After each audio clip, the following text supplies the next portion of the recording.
Selamat datang kembali pemirsa. Selamat bergabung dengan channel Putut Al-Huda. Bersama saya sendiri Putut Al-Huda. Dalam beberapa menit ke depan saya akan membawakan berita terhangat terupdate di hari ini, yaitu politik dan artis. Silahkan tonton video ini sampai selesai agar tidak gagal paham.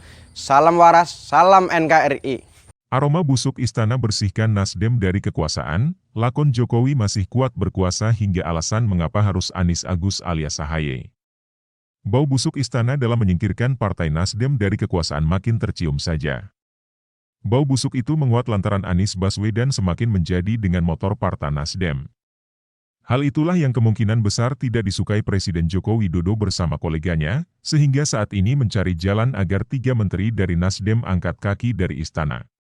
Pengamat politik, Faisal Assegaf melihat bagaimana wacana pembersihan Partai Nasdem dari kabinet semakin santer. Apalagi sinyal reshuffle dari Joko Widodo, Jokowi, semakin kuat yang didukung rongrongan para pembisik orang nomor 1 di Indonesia. Keluguan Jokowi benar-benar menyihir bagaimana kerakusan atas kekuasaan tak bisa dihalangi siapapun. Faisal melihat ada kecenderungan Surya Paloh tetap mempertahankan Nasdem dalam kabinet jelang Pilpres 2024. Dia melihat jika hal itu dilakukan demi bisa melanjutkan lakon membenturkan kekuatan dan kekuasaan Jokowi dengan Anies Baswedan. Dalam hal ini, Faisal menilai jika lakon yang diperankan Jokowi terbukti sukses, terutama dalam menyulitkan langkah dari Ganjar Pranowo yang jadi saingan berat Anies Baswedan.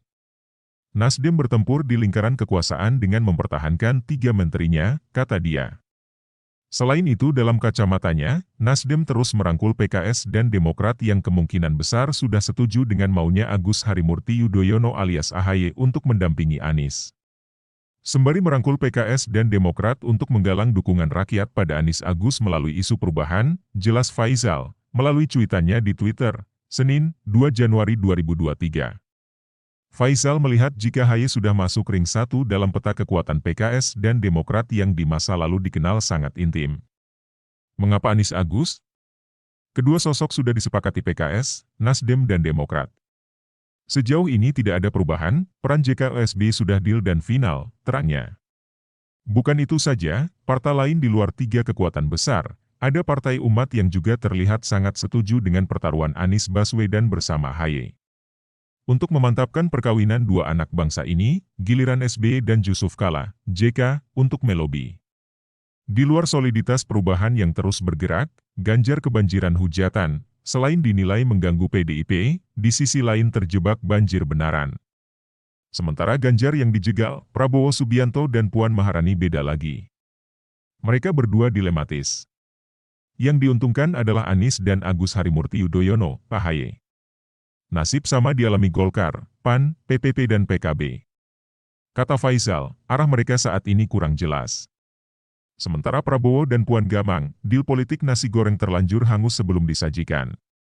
Kalaupun dipaksakan berpasangan, istana terlanjur pro Ganjar, imbuhnya. Ihwal itu bikin kubu Gerindra dan PDIP kucing duaan, tak beda dengan Golkar, PAN, PPP dan PKB yang kian hilang jalan. Makin seru, pungkasnya.